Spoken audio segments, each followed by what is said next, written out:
Welcome to Big Blend Radio, where we celebrate variety and how it adds spice to quality of life. Thank you for listening to Big Blend Radio. Keep up with our shows at bigblendradio.com. Well, there's nothing like a live show, I tell you what. Everybody, welcome to Big Blend Radio's World Party. We are on a brand new platform for us here on Podbean doing live streams, and it's been a full year out of 18 years of podcasting, a full year of us not being live. So we might as well add some interesting sound effects here. So very excited. We've got some awesome guests joining us. We are celebrating World or International Friendship Month on today's show.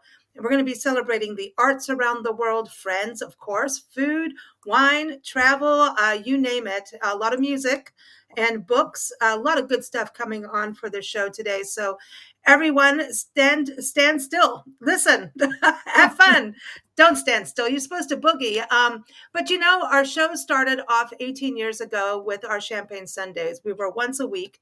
And Nancy and I, the mother-daughter travel team, and we run in public, we travel the country going to parks and public lands, documenting them and publishing our digital magazines. But as we started, we said, hey, we're going to do our Champagne Sunday tradition on the shows, which is no matter what is going on in the world, we raise a glass or a teacup or whatever you want. For us, it was bubbly. And I'm not saying what we're doing today, maybe a little bubbly. Could be. So we raise a glass to something good. And to always find the good, no matter what is going on in the world. Of course, everything's a little crazy right now. So, Nancy, in good spirits before we bring our special guests on the show, what is your champagne toast today? It comes from one of my favorite writers, Ernest Hemingway. And he said, I never knew of a morning in Africa when I woke up and was not happy. Ooh, And and that touches me big time. I agree. Mm, That is awesome. That is yeah. awesome. I love that. I'm going to Mm. give a toast to international friendship because we have friends across the country, around the world as we travel. So I want to give a shout out to, is that the clock? Yep. That's the clock. The Everybody, cuckoo. the cuckoo clock says The it's time to cuckoo's start here. the show. It is. It's the clock. I'm toasting to friendship around the world, even through social media. There's a lot of negativity at times on social media, but it's a way for us to meet new people and connect. And we really do when we think about it. So, here's to international friendship. But we've got some great guests joining us at the end of the show. We've got some party guests joining us that couldn't be on the live stream, but they're traveling. So we've got Glenn Burrows over in England joining us. We have pet sitter Angela Laws, authors D.R. Ransel joining us, and Shelley Wizen, who's also a life coach, a transformational life coach who joins us, and travel writer Joe Clark. So stay tuned for them. But first, we're going to get our special guest host, Johnny Schaefer. He's an award-winning singer-songwriter and guest co-host of our Big Daily Blend show every first Sunday. So he's on duty today. And we're going to introduce him with a clip from his song. He's got wonderful music. He's got a new song coming out, but this is You Can't Hide the Light. And I think that is a perfect song for today. So take it. You can't hide the light. Sometimes the race, sometimes the burning. You can't hide sometimes the blazes like the sun and then the stars together. It shines 24/7, January through December. Sometimes I think that you forget, don't worry, I remember.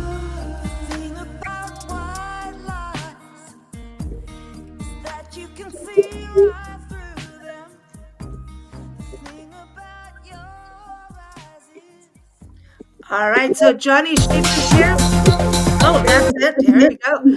We're going to have fun here. Johnny Schaefer's here, and you can go to hearjohnny.com. I know we're going to have fun with this show today. Yeah. Shenanigans. Everybody get your champagne. Johnny, welcome back. How are you? Thank you. I'm doing great. Thank you so much. It's you and Nancy. Your light always shines so bright, and it's so great to be with you again today. And this is really exciting to do this live show. And be on a Thank new you. platform and just keep touching all the music buttons. You know what? Yeah. I've got audio effects too. What would you like to hear? You You have a brain. We've got a crow. There you Yeah, go. Oh yeah, we do have that. We've got cheering because we can be happy. Yay. Yeah, yeah, and you know, there it That's is. That would awesome. be mine. So, what is your champagne toast for today? I would like to toast all the people who are creating in any way. I on social media I see people posting, everything from something that they knit to something that they painted or a poem they wrote or music that they created. And I think it's such it's never been more important than now to show the world some love and express yourself in the way that your special gifts have. So I think just all the people out there creating beautiful things. Cool. Oh, I love that. Well, that brings Hmm. up our next guest, Christina Linhart, and Christina. We know her from way back when we started, and Hmm. here we are on a new platform, and we're all figuring it out, but we're making it. We're making it. She's an amazing singer, songwriter, an actor, performing artist, director. Writer, she does whatever she wants. Let's just put it that way. And she does like to travel. She's just a wonderful creative soul in the world that also shines a lot of positivity. So we're going to introduce her with her song London Bridge, which also makes good sense. And then we'll probably play something else by accident because apparently I'm doing really good at that. Well, it's kind of, well, I don't know. Now I'm trying to find it. Oh, here it is. Take a look. The bridges are falling down. I see the walls of power crumbling. The walls of power will be tumbling down. I hear the sounds of thunder rumbling. A storm is coming to wash away what we used to know. And the bridges are falling down, falling down, falling down. And the bridges are falling down. All right. So everybody, that was Christina Linhart. Christina, are you there? Yes, can you hear me? Yes. How are you Yay, doing? good. I was so worried that I couldn't get on, but I'm here. Oh, that is awesome. I am glad you are here, and I think we got some of our other friends joining in, so it's slowly working. And I want people to go to your website, which is Circus Sanctuary. So, my gosh, how many years has it been? Like 10 years? More than that. Oh, Long I think. time. more because I think it was my 2007 album, Voodoo Princess, that Yes. yeah, that I first I think it was either through a publicist or a music submit or something that I think we did a couple shows and then I just have this new music out and I thought, well, I should reach out. But I still get your emails and reads. I feel like we've been connected this whole time. We have. And am I right in that in you've done some global travel? And I was thinking about this the other morning. I was like, didn't Christina go to somewhere in Africa and play Cool. drums? Yes, I've been all over I grew up traveling, every year we spent 3 or 4 months in Germany, Switzerland, Austria for my dad's work, and then when I was in college, I went to Africa, all I had was a Lonely Planet book, if you know those travel books, Lonely Hmm. Planet book, and a plane ticket to different parts of Africa and just made my way, and yeah, and learned drumming from people from locals and Mm, learned dance from cool. locals. It was a really interesting, wild time. I don't know if I'd do it now, but I had a great time. Well, I know it's all changed a little bit. And I was going to say, Johnny, that's a connection with you on the German side, right? Absolutely, yeah. Yeah. Probably about half of my blood is German. Oh, Yeah. okay. Yeah, Yeah. Yeah. And you're both in Southern California. And we're from Southern California, and we're glad that both of you are safe. I know it's been yeah. really rough in Southern Mm, California, and it's going to be an upward climb. But aren't we all here to help each other, right? To get through these Exactly. things. Well, LA pulls together so well through the years. There've been so many things that have come up, and I love the collaborative spirit here, and there's a lot of love here, and we're going to be okay.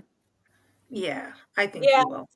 So many people I know lost homes, family, friends in the Palisades, mm. artist friends in Altadena. And my husband was actually deployed for 2 weeks working. He's not a firefighter, but he's a state guard. So he was working Oh, operations. And so it was a very surreal time. But I agree with Mhm. Johnny. Um, it was amazing how people really pulled together and all the aid and everything. Oh man, it's Yeah, cool. What is your it's what is true. your toast, Christina? Oh, my toast. Well, I have my loose leaf Darjeeling tea. I love my Ooh. tea. Although I will be having champagne later today when I go to a Valentine's party. But Oh, I have cool. my and who am I toasting to? Yeah. Oh, who am I? I'm toasting. You know, I always do. I toast to my veterans. I work with veterans in recovery. We do theater as therapy for through the Imagination Workshop, and I get so much out of it. I mean, they get a lot out of it, and it changes their lives, but changes my life too. So I toast to the veterans I work with. Mm, Cheers with that. I toast with that you're yeah, working with them because it's so absolutely. important. It's so, and the arts, see, that's the arts are like nonstop in regards to healing, you know? And Exactly. yeah, and you get out of your creative, your comfort zone to create. And I think that's what people look at people in the arts and go, wow, they went that far. Yes, because we're permanently outside of our comfort zone. That's it. And Right. whenever you get cozy in one thing, then it's time to jump into another box and create a new one. That's why cats like boxes because Okay. they're plotting our death. I swear to God, they are. Yeah. They are. I want to bring our next guest on. We've got Barbara Redding, who is a travel journalist. Actually, comes from a journalist background, but is now a travel writer. She's a world traveler, and let's see. I've got music for Barbara too. Whoa, we're gonna party.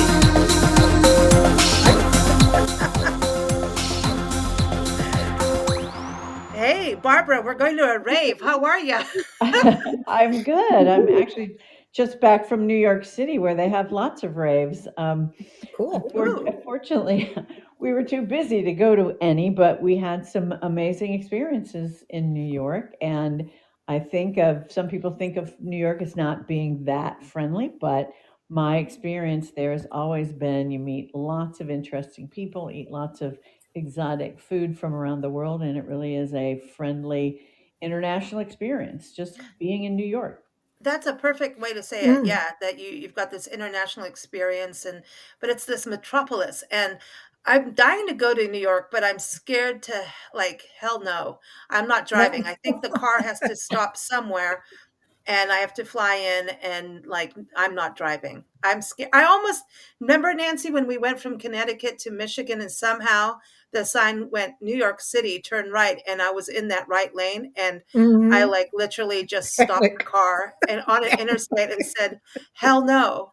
And somehow I managed to get us off in some suburbia place, find a park, go figure, and said, "That's it." I was shaking and I Um, mean, it rattled me. I was I scared to death well, because I I have to You say as a need to go. passenger, when Lisa does the driving is an experience. Well, I don't Hold recommend on that to your you hats. I don't recommend you drive in New York City. There's lots of easier ways to get there. And once you're there, you can walk around. So you don't, yeah, and you can hail an Uber, take the subway, lots of ways to get around. But I would, if you haven't Not been, driving. you need to go. One of the fun things I was going to mention that we did was we did a food tour in Hell's Kitchen. Oh, oh, nice. And oh, that was really interesting because we ended up at a Japanese barbecue. Okay. We ate cookies at a place called Schmackery's that supplies the Broadway shows. Oh, We cool. went to Taco Mahal, which is a Mexican Indian fusion restaurant, and one of the most interesting places is called the Cheese Boat, and it's a Georgian restaurant. So it's a very going to New York is a fun and international experience, and you Cool. shouldn't miss it. that sounds international. Well, what is your champagne toast today? I was looking for toasts for friends, and this one I thought was kind of funny. It said, "Here's to those who have seen us at our best and worst and still can't tell the difference." Oh, I like that. It's better I than the want other what one. they're eating. Yeah, here's to those who wish us well. All the rest could. Lisa? I'll behave. It's a Sunday. It's a Sunday. By the way, everybody, we are recording live from beautiful, sunny Peachtree City, Georgia. The sun is Mm, out. We've had snow twice while we've been here. And now the sun is out. Yesterday it was Mm. out, and everybody's like, yippee, like, let's go running naked in the backyard. I didn't do it, Mm. but Dude. I was threatening to. I was threatening to. It's that time of year. But I want to bring our next guest on is Sharon Kurtz. Sharon is an awesome travel writer, but Barbara's website, everyone, barbararedding.com, to follow her travels. The last time she was on the show was on January 31st, talking about healthy travel, and she took us to Morocco. So we can only guess where's next. But now we're going to bring Sharon Kurtz on, and her next podcast with us. So she has a show every first Wednesday with us. Wander the World with Sharon is in Fiji. So that's exciting. Cool. But stay tuned. We're going to bring her on, and let's see, what kind of music do we have for Sharon? Woo. Oh. Line up. Yeah. Woo. Cool. I feel like we're going on Survivor. How are you doing, Sharon? Welcome back. Thank you. I'm happy to be back. And I like that music. I love the beat. It really Yeah. gets the mood to move. Yeah. We Mhm. gotta, that's it. The beat's gotta, like, yeah, come on, man. It's like a little challenge in there. So you're back home in Austin, right? So around the corner from Barbara. That's right. Very good. Very good. So I know one of your latest episodes was on Fredericksburg, and I know we're going to be talking about Austin soon, but Fiji the last international experience for you was with the whales in Loreto, Mexico. We were Mm. watching in Loreto, Baja Sur, California. It was incredible. Mm. We saw blue whales, the largest mammal on Earth. Mm. Did you go out in them, or did you watch from the coastline? Oh, no, we went out in a little boat, and I'm talking Oh, like a boy. little skiff. And so you get amazingly close for how large they really are. But you just see a little bit of them as they breach the surface. And then a week later, I was in New York City as well, and we went to the Natural History Museum, and I got to see a sculpture of an actual blue whale above my head in this large atrium. And I couldn't believe that we were like, I don't know, I'm saying a football field way shorter from that animal. Mhm. Wow. That's amazing. But That's they're amazing. sweet. They're sweet until they get a little bit agitated. Well, they, being the largest animal on Earth, they mostly feed and Mhm. they make babies, and that's what they do. So they're not the. We did go to see the gray whales that are very entertaining and curious and inquisitive. But these whales really don't care about people. They're just living to eat all the krill they can manage to fill up with that humongous body. But isn't it silly that the biggest animal eats the smallest? It is. Well, when I was sitting at the museum, I watched a video and they explained how that they have this huge expandable belly and Mm. they take in like thousands of gallons of water that are filled with these little tiny creatures, kind of like, Tiny. and then they expel the water. But yeah, they eat those tiny little creatures to Wow. become that big. Wow, but the expanded belly I can understand. Now I feel like Yeah. I'm part of that society there. It's all good with me. So Sharon, Lisa's what is having krill for I dinner. am. No, winter's taking effect on me. I'm like, yeah, it's kind of, I'm going, uh-oh. But you know what? It's because we're in the South. And in the South, we cook with butter here. And if you're here Mm. in the South, one must do that. So, but it's a whole other thing. I mean, you should see what I made Nancy for breakfast today. Don't tell Dr. Jackie Ubani, the cardiologist on the show. She would tell me I off. think you I mean, broke every rule. I Every broke one. every single rule this morning. I said, it's Champagne Sundays. We're going, man. Fried Get it? polenta, sausage, eggs, Mhm. cheese. I mean, mushrooms, garlic, and onion. That was good, right? I That That was want to was come fun. to good. your house for Oh. breakfast. Yeah. Hey, That no, was this good. is It really, cool. that was good, And it was polenta made with Hatch chilies from Yeah, Hatch, New that Mexico. was awesome. Thank wow. you, Melissa's Produce. Yeah. Oh, yeah. I love my Melissa's Produce deliveries. I do. I'm not. They're not clients, advertisers, but I'm just saying they're awesome. They got Um, great stuff. Sharon, what are you Mm. toasting to? I'd like to toast to the beauty of shared experiences. Mm. Travel reminds us that no matter where we go, we find kindness and laughter and the universal language of food, music, and storytelling. So Yeah. I toast to travel and the flavors Oh, that bring us joy and the adventures that they bring us. Oh, I like that. I like that. That's awesome. Well, our next guest is definitely a traveler as well.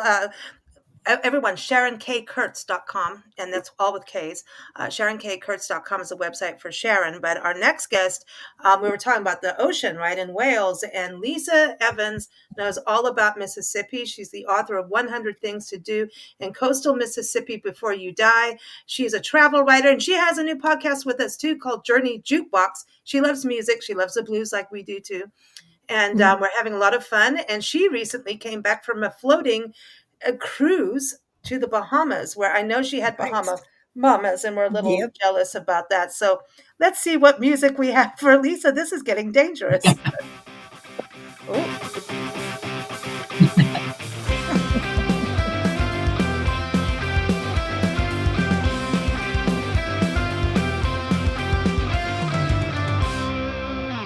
now I feel like I'm back in high school. Lisa, welcome back to the Yeah, show. no. How are you? Good. How are you? Oh, good, good. Listen to her. She's got good Wow. audio here today. Wow. Listen to you. That's So good. how is life in coastal Mississippi? Because the last time you were on your podcast talking about spring in coastal Mississippi while it was about to snow and ice you out. So that's crazy. It absolutely was insane. Literally, they haven't had that much snow in coastal Mississippi since the 60s. It Wow. was ridiculous. I mean, my blood has thinned. I can't deal with that nonsense anymore. Not a winter fan, so yeah, 2 days literally the coast was shut down. Number one, we can't handle it. We have no way to handle it. Number two, everybody just stayed inside. But yeah, now it's beautiful, 70s, sunny. It's absolutely gorgeous here. Wow, I love it. That's my kind of weather. Now, did Yeah. you approve of your intro music? I just want to know. I did. It was pretty cool. I love Did it it. take you back to high school as well? Like, You know, you know what? That's not necessarily a bad thing. Every now and then it's good to go back. I think Yep. so. I think so. So how are the Bahamas since we're talking Oh, international today? absolutely wonderful. I mean, I'd go again in a heartbeat. But yeah, we had a lot of fun. It was absolutely beautiful. And that's going to be on, as you mentioned, my podcast next time when we talk. But I got to pet and feed stingrays. It was just the coolest thing. And you didn't Wow. get stung by the stingray. No, no, and I found out why too. So that's pretty cool. But Oh. it was really, really very. I mean, the Bahamian people are just so chill and laid back, and it was just so much fun.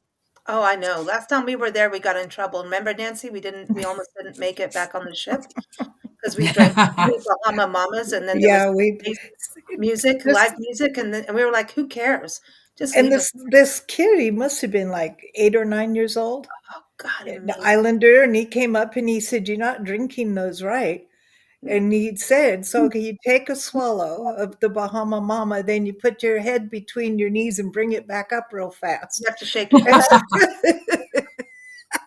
But remember the other little kid that was playing the steel drums was yeah, insane, and that so was we felt beautiful. after I coming this was the first time we took a vacation after mm, leaving South Africa, and we suddenly went, "Okay, wait, this is kinda home now," this is you fun. know?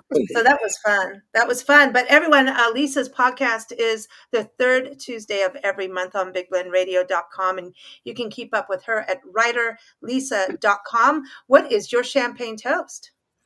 I'm gonna go with toasting family just because on Sunday mornings none of my kids live near me, so Sunday mornings we tend to have like a group chat kind of thing, and I have my number 10 grandchild that's gonna be born within the next few weeks. So Mm. just really grateful that my kids grew up and to be really good people, and they all have families of their own and are doing their thing, and it's just really good to have a good family. Oh, that Oh. is cool. That is cool. That's yeah, we got to keep our loved ones close, share them once in a while, but you got to keep them close. Well, Mhm. we're Lend gonna them go out. we're gonna go up the road a little bit, and we've got another awesome musical guest joining us, and I'm excited. John Dawson was on our show about a year ago. I can't keep up with anything. He's got a new album out with his other friend John, and so take a listen. And this a little clip here. So I know it's, oh my God, you guys have to go get this album. It is cool. It's called Coastal Chase. It's on bandcamp.com. You can look under John Guy Barwick. Barwick. That's like a strong last name, Barwick. Man, and it's under Coastal Chase is the album. I'm telling you, go get this album. It is super cool. You can also go to 343, the numbers, collective.com. But before we bring, I don't know if we have one John or two Johns, but if we have two Johns, we have three. So we have this three collective of Johns here. So anyway, here's a snippet of Coastal Chase. Let's see in the reverie, asphalt lines in front of me. Let the windows down. Time to get tired of a different town. We'll never go home again. In a perfect world, it wouldn't end like this. Let the ocean night air just drown all Nice. Very cool, man. I'm telling you, you got to go get this album. Love John it. Dawson, how are you? Is that John? John, are you there? John? John is there, but he's not coming through for some reason. It's not even muted. John, do we have John Barwick? John Guy Barwick? Huh. Well, I see you, but I cannot hear you. Okay, yeah. Yeah. Oh, okay. So this is interesting. All right. I see what's going on. Okay, so welcome to live radio, everybody, or live podcasting, streaming as we call it. Don't pee in the stream. John, are you there?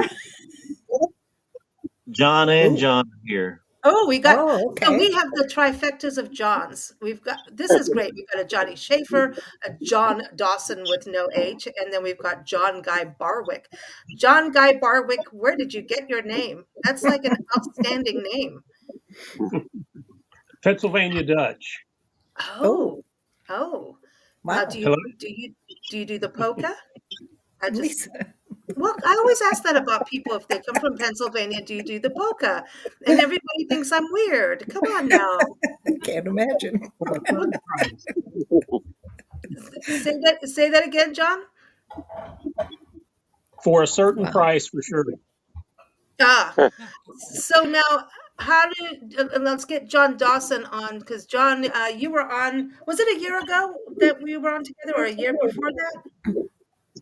2023 for the Electric Forgiveness Project. Yes. Yeah. Now this is completely different. Like these are two separate like projects, 100% like bipolar opposite, right? Which is amazing to do. So how do you know other John Barwick? We met in high school, and this is mainly John Guy's baby. I helped a little bit, but he has a backlog of songs. He has enough songs to put out a box set a year for about the next 2 years. So this is the first entree. Oh Oh, man. cool. Well, I'm excited because the whole album is it's too short. Is my only complaint. So let's get John Guy Barwick on here. John, tell us a little bit about the inspiration for this album. Well, it basically came about from Mr. Dawson and I just jamming and working on some lyrical ideas, as well as I had a couple of songs I'd written previously. And, it just kind of came together that those five were on the project. But like John said, we've got a bunch of other stuff coming out hopefully soon, kind of along the same lines. So Coastal Chase, is this kind of connected to the coastline of North Carolina, which is absolutely beautiful, gorgeous, and has some crazy history behind it? Well, yeah, I mean, we're about an hour from the coast. My family and I have a place down at Emerald Isle, so the coast kind of colors a lot of what we do, especially the creative stuff. Yeah. It's beautiful. It's a beautiful Nice. area. Yeah. Yeah. Everybody. Now, what is your champagne toast? What are you happy about? Oh gosh, it's probably a two-parter. I would probably raise a toast to my wife's continued good health. She had a health scare 3 or 4 years ago, but is doing well now. And then my continued partnership with Mr. Dawson here. Oh, well, I like this, Mr. Dawson. Now I feel like we're going to be like in a PBS special. Mr. Dawson, what is Okay. your? Let's go to him. John, what is your champagne toast? Right now, it would be the studio that John Guy built in my house. That's phenomenal. Oh, You can take two students and have a full bore studio and not have to pay $90 an hour. That's fantastic. that Oh is yeah. Excellent. that is good. Hey, Awesome. John, I want to say thank you for being part of the Hurricane Helene event that we did. We're going to go back to Asheville this time next week. We'll be in Asheville touring the area, and we're going to do a live broadcast on the rebuilding. And we've done a lot of coverage on it, but it seems that it's still an upward battle for the region. What do you think from where you are in North Carolina? If you have, is the coverage still going for it for the rebuilding and recovery? We're pretty blessed where we are as far as the weather doesn't usually, except for Hurricane Floyd going on 30 years ago, we haven't had a major calamity here. But the people in the mountains are still in really bad shape. So if you can find a reputable source to donate, I would recommend it. Yeah, Mm. absolutely. Absolutely. Well, I want to go back around and everyone, please be aware of your background noise. So I'll call on you one by one. But I want to go over to Johnny Schaefer because Johnny, you also called in for the Hurricane Helene event. And the next thing you know, you're in a wildfire. Like, what the hell? Life is kind of crazy. But, when we look at the world, you also internationally recently traveled through Germany and went through Europe, and you've done a lot of travel also with Paco, your husband, down in Mexico. What would you say in regards to the whole world of friendships and travel? Has it enhanced your life when you travel and meet new people? Oh yeah. I mean, the memories that it really sticks with you. The people that we met. Everything from when we went to Chesky Krumlov, the family that owned the bed and breakfast that we stayed in. I mean, they gave us a ride from the train station late at night, and uh, the it was off season, so the woman, who owned it, prepared this huge buffet for us every morning, and there were only like Paco and me, and then one other couple, and she still went all out, and just and hearing the stories and being able to talk to the people that live there about about their cities and towns, and to be able to find out interesting stories about the buildings and the land that you see around you. It really makes it rich. And just going back to my photos, I think, wow, just so many great memories and so many things that we learned, and we're still in contact with a lot of the people that we met, and I think they'll become friendships over time. That's awesome. I also want to go over to Christina and everyone. I'm still learning this platform and muting and unmuting you, but it's just trying to eliminate background sound. So, Christina, with all your travels and also over in this country, through the arts and what you do, because I know you also do documentaries, and I want to tell everybody what you've done documentary wise too. But have you made a lot of friendships over what you do internationally? Oh, yes. And I remember especially when I was younger traveling, it was just you would meet somebody in the town square, and then all of a sudden they were your new best friend. I mean, it was amazing how people connect when you're traveling. Somehow it's all the barriers are down, and you just all of a sudden immediately connect. It's amazing. Now tell everybody about your recent documentaries. Yes. So, well, a while ago, a long time ago, I went to Guantanamo Bay, Cuba, with a circus to perform. And then years later, I made a documentary called Guantanamo Circus, which was about this circus that went to Guantanamo Bay. And we did not take any sort of political stance on it, but we just allowed people to sort of see what was happening. And I was actually very proud because there were very different perspectives, ideological and political perspectives involved in the documentary, and they all appreciated it. So we just sort of saw Gitmo through the eyes of a clown, and that's a half-hour documentary. It was on Amazon Prime, but now I think it's just Prime Video. I have to get new distribution. And then my other one was Troy, the original Ladyboy, and it's about this amazing singer Troy Walker, who I was working with him, and he sang for everybody, for Elvis and with Jerry Lee Lewis. And he was very openly out in the 60s and 70s and performed in the country western scene, which wasn't always connected, to the Mhm. LGBTQ scene, but he just won everybody over. And so he was just so loved. And that documentary is just a half hour, Troy, the original Ladyboy. And it ends with, we think he's gone, but we find him and he's celebrating his 80th birthday, living in veterans housing and still singing. And that's Wow, on Tubi TV for free. So everyone should be able to find that. It's Oh, nice. that's awesome. That's awesome. The such a Palomino Club, man, that is Yeah. incredible. right. Yeah. Yeah, Palomino in the 70s, and he would just do the gender bending thing. And, and people always thought he was a woman, but he didn't even try to look like a woman. Like he didn't present, he just was himself. He was just so pretty naturally, even with no makeup. And so he just had so much fun with it. But it was just very, very playful and joyful and just won everybody over. When you talk about a circus, are you talking about it being this is not like the animals and everything going out. This is like the human circus, right? Yeah, For so when we went to Guantanamo, it was a mini circus of former Cirque du Soleil type people and people who worked with Cirque du Soleil. So it was only about six of us, but one of our guys did everything from chainsaw juggling to stilt walking, and we had an aerialist, and so we cool. had yeah, so it was like a mini sort of a mini Burning Man's Cirque du Soleil goth circus. Wow. Wow. That's cool though.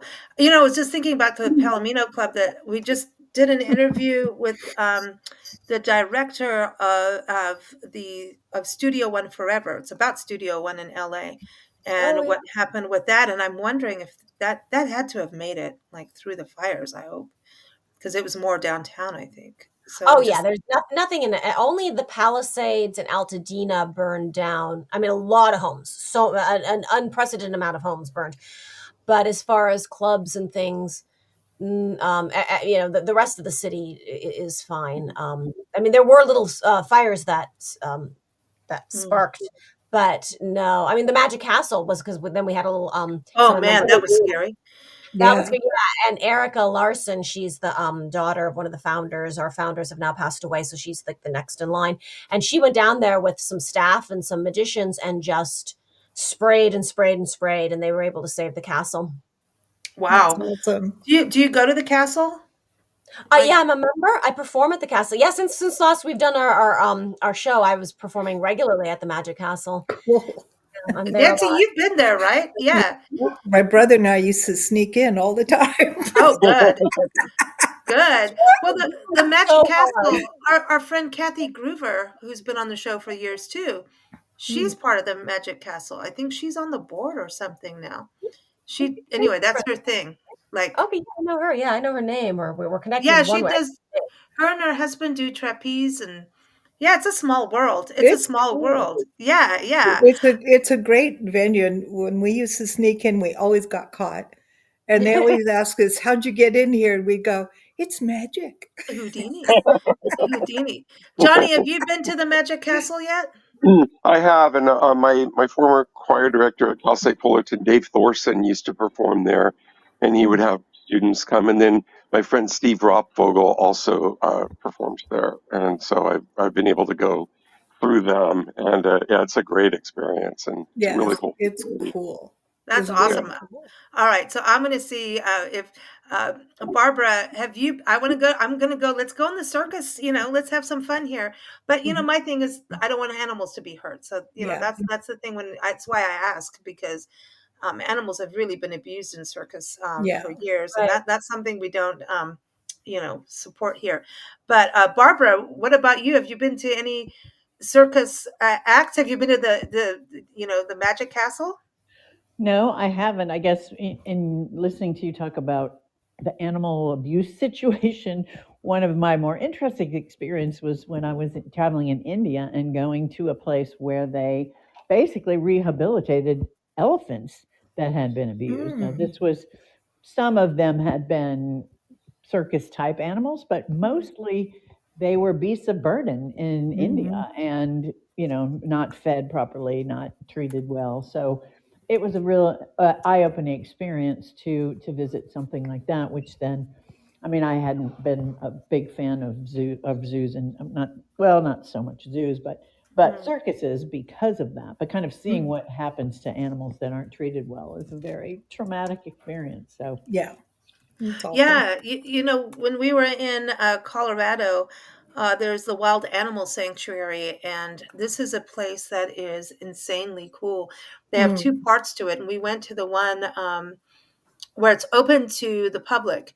And the guy who started, his name is Pat, and I can't remember the full name right now, but he started it because he was rescuing wildlife from the back of zoos because they were Mm. breeding, and Yeah. then they actually kill off.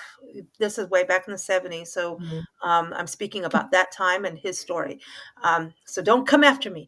But anyway, so they were killing, and so they would give him these animals, and he was like, oh my gosh. So he started taking them in the backyard. Nancy, sound familiar with what you did in LA? Nancy used to rescue lions and tigers, and then Yeah. they'd escape and walk down the streets of LA. Oh, it was so much um, fun. but she was trying to, yeah, it's fun, but you're rescuing these what, because it just doesn't mix. And anyway, so he rescued, and eventually this massive sanctuary, and he didn't want it to be a zoo, but he understood that people Mm. wanted that education component. So he did this massive skywalk. So you're Mhm. walking above the animals that So they've cool. rescued, so the animals kind of look at you as a plane, an airplane. Oh yeah, there's one of those things going over. And so they don't feel threatened, and they have their Mhm. own habitats that are amazing. And two of the bears we saw there, because they rescued animals through hurricanes, through people having pets. You know how people, there was two dolphins that people kept. It was in Turkey. That was through Born Free. We did a story where two dolphins were kept in a swimming pool in this house in Turkey. And they Nice. rescued the dolphins, and it took 15 years. And eventually, through this whole thing, they were able to release them into the wild, which is unheard of. But Mhm. so it can happen. But this is a different, that was Born Free. But this sanctuary, they had two bears from Russia, from a Russian Oh. circus they Mhm. rescued, and the bears were addicted to nicotine from Mhm. cigarette smoking as part of their performance. So they had to rehabilitate them and get them off of nicotine, which Wow. made them a little crabby, you know. Yes. Hmm. Just saying. So yeah, it's kind of interesting as travelers, what we should be aware of as well. And I want to bring Barbara in on this because I'm not Barbara, sorry, Sharon in on this because I know she's been around the world too. What have you seen in regards to, hey, we're going to meet with the people, but also be aware of what we're doing, right, Sharon? Right. Well, I've been to several rehabilitation sites when I traveled, but my memory when you brought up circus is I went to Cirque du Soleil in Las Vegas back like 30 years ago at the Bellagio. It was called Mm. O at the time. And right in front of me was Barbara Walters. That is that's, we know how long it must have been, but that was incredible seeing that performance. No animals were hurt there. Oh man, that's Barbara Walters, man. You know, there are a lot of the animals, especially the ones that I ended up taking in that came from circus and sometimes zoos. They were animals that were rescued from zoos that weren't caring for them or didn't have the finances to care for them as best as they should be. Mm. And so they'd end up in private homes, and then the private homes would find that they can't do it either. They didn't have the proper enclosures, and neither did I. But it's an experience, and you realize just how crazy it is that we take these animals out of the wild and put them in Mhm. somebody's home. It's nuts. Right. Right. Hmm. Yeah. Yeah. We gotta be aware of that. What about you, Lisa, on your travels? I don't know if Lisa's there. Lisa? Oh, I don't know. Huh. What, this is fun. It's fun. We never know who's there or not. It's a whole new switchboard It's a compared to what new I'm used game. to, man. I know it's completely different, but yeah, it's about being aware as we go around the world, and let's catch up on where people are going and what they are up to. Christina, what is next for you? Are you staying in the country a while? What are you working on? What should people know? Yes, well, this last year was actually just a lot of traveling. I was in New York filming a horror movie for Trauma, and then I went to Oh, Hawaii just for yeah, I don't know if you know Trauma. They're pretty crazy. And then I went to Hawaii just for a little break, and I was also in Costa Rica singing for a wedding. So coming up, I'm not quite wow. sure. I'm getting some airplay in Germany. So I'll probably this year go back to Germany to see family. I have family who live outside of Frankfurt. And then we'll decide whether we want to go into Dresden, which is where my father's from, where I've given performances, or back down to Switzerland, where I also spent a lot of childhood. So, um, Hmm. Hmm, yeah, cool. so Costa Rica was new this last year, but I think this year I'll go back and see friends and family. Oh, And what was it like? Did you like Costa Rica? Costa Rica, well, it was an amazing time because my girlfriend, she married a very high security clearance aerospace engineer. And so a lot of aerospace engineers were there, and it was so interesting, Hmm, hanging out with them and having fun with them, so that was and Costa Rica, we stayed at an eco resort and then went into it like an eco park to do the cool. lining, and Costa Rica is very, very eco-friendly, Hmm. uh, Hmm. it was hot, like, if you're not in the water, you're not happy. You have to be Right. in the water because if you were otherwise you're just not happy. I'll Hmm. go. I'm in for the water. Well, The they ocean got is jungles. Yeah, the ocean is good, It was so Yeah. clean and beautiful, and there are monkeys everywhere. I loved having just monkeys on my I See? love monkeys. Oh, the Hmm. monkeys are just there on your balcony, on your porch, walking with you. They're Cool. just wonderful. See, that's the other friendship. It's the animals. Make friends with the people and Yeah, make friends with the animals. That's a part of it. I monkeys want are to Yeah, hoot. speaking of the ocean, They really are. Lisa, I want to see if Lisa Evans, I'm calling you. Are you there? Are you there? Yep, I'm Okay, here. good, good. I'm She's here. back. I was gonna say, what's going on for you in coastal Mississippi? Actually, we're just gearing up for spring. Mardi Gras is right around the Yay. corner. So party central pretty much.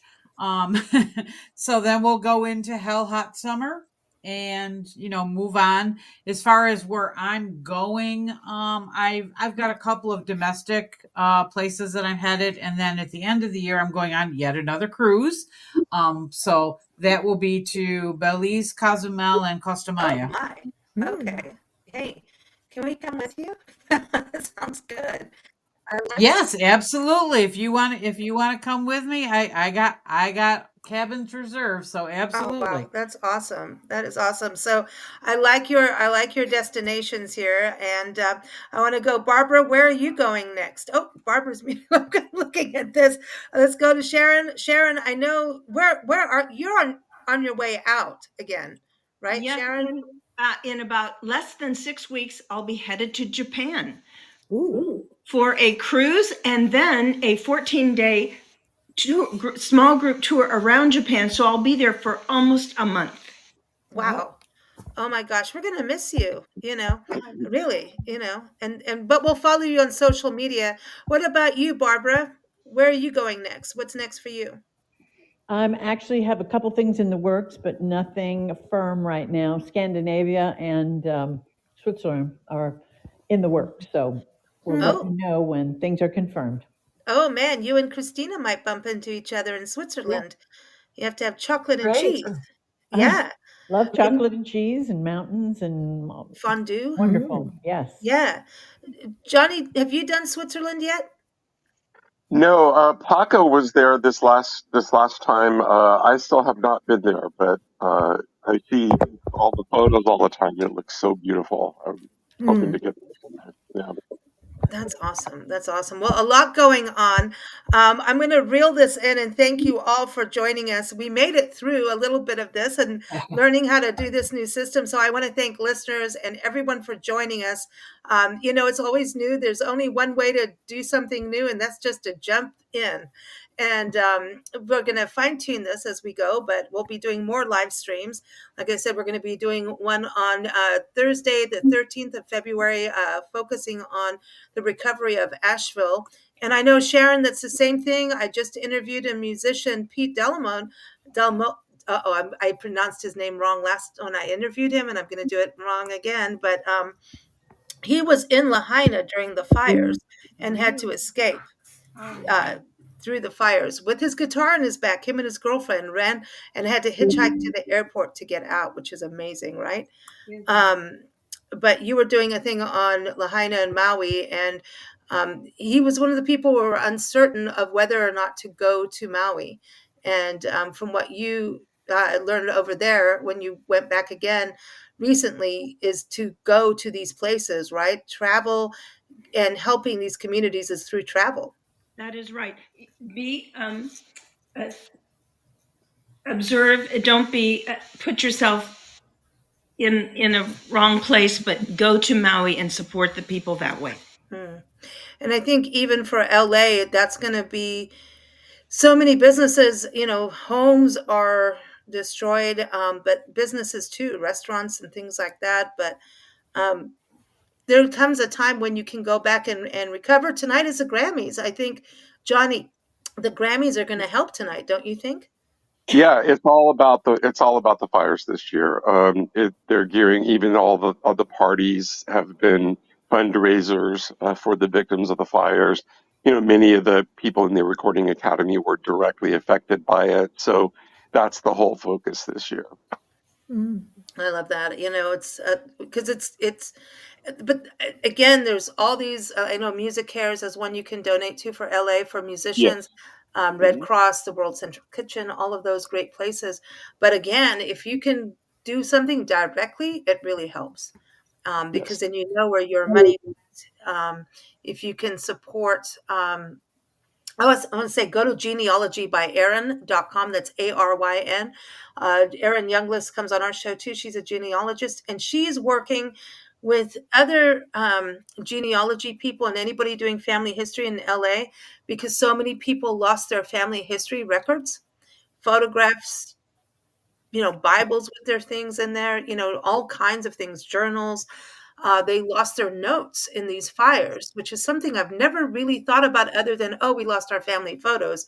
But if you're trying to trace your family roots, this is gold to you. And so she's working to get a group of people together to help each other through reclaiming your family history, which I think is awesome to do because some Mhm. people have notes on something that you may not have, and to help each other out, to help the victims of fires to reclaim their family history that they were working on, which I think is awesome. So check out genealogybyaaron.com for that. But there's a lot we can do, and that's part of being International Friendship Month. I look at our friend Dino Jag in Australia. He did the song "Calling All the Saints." In fact, that's how we met him, right, Nancy? Was when he released Mhm. that. It was, yeah, about 12, 15 years ago, and Mhm. he did this. He was doing this song, and the earthquake happened in Haiti, and he donated all the profits from the release, the single. He donated, well, everything to it, to I think UNICEF and the Red Cross or the Salvation Army, to help the victims. So there's so many different things you can do, and it's the best and easiest when you can do what you're good at to help. We spread the word. That's part of what we do. Musicians donate songs at times, and musicians just make us all feel better. So do authors and writers. So, and Mhm. travel writers, you guys spread the word. It's going to be, I was going to say, Lisa, Barbara, Sharon, don't you feel like it's all our duty to go back to these places and help them as they renew, right? I do. I feel Absolutely. strongly about that. Yes, for It's sure. critical. It's It critical. we have to go back to these places. It's kind of it was like that, COVID changed so much too. So many places closed and it was like everything we've all done changed after COVID and we have to like go back. So Mhm. that's the power of the pen. It's the power of the musical note, the performance and the music and the books, the reading, the writing, all of that helps us get through emotionally, but also gives back. So the arts are going to have a big struggle. It's coming. It's happening. There's cuts coming out federally, and so let's all unite also for our artists in the world. Just saying. So everyone, thank you so much, Johnny. Before we go, I want to give out everyone's website again. But Johnny, I know you've got a new song coming out. We're going to play a clip and get to our next part. I want to say thank you, Christina. Everyone, go to circussanctuary.com. It's been good to have you back on for a few minutes. Yes, thank you. It's great to be back here. Thank you. Thank you again, everyone. John Dawson and John Guy Barwick. Go to johnguybarwick.bandcamp.com or go to 343collective.com. Coastal Chase is their new album. It is fantastic. Sharon, thank you so much for being back on the show. We'll talk to you soon. Great. I look forward to it. Thank you, everyone. SharonKkurtz.com. And then for Lisa, stay tuned for her next episode coming out third Tuesday, talking about her Bahama trips where she played with stingrays and didn't get stung. Go to writerlisa.com. Thank you, Lisa. Thank you. It's always fun. Barbara, thank you so much for joining us again. It's always a pleasure. And people can follow you at barbararedding.com. Thank you. Thank you, Lisa. Great to talk Thank to you. you. You too. And Johnny, you've got a new single coming out, Find a Place. I do. A 9-time Grammy nominee, Gerald Albright, plays saxophone on it. Cool. And I also just wanted to share really quick, anyone in New York, our music video, When It's Your Kid, that we've talked about on the Big Blend, is going to be screening at the Winter Film Festival at the Look Cinemas on February 21st. There are 2 different dates, and information's on my HearJohnny.com website. Awesome. Awesome. Here's a little Cool. clip from Find Your Place. And then from here, we're going to go to our conversations with our friends from around the world who are traveling. And I want to thank everyone for joining us for the live broadcast and take a listen. And here's a clip from Johnny's song. Thank you all so much. Here it is. I think it's coming. One never knows. Close your eyes and breathe. Just leave it where it is. 'Cause if the place you're in's not peaceful, find a place that is. Find a place.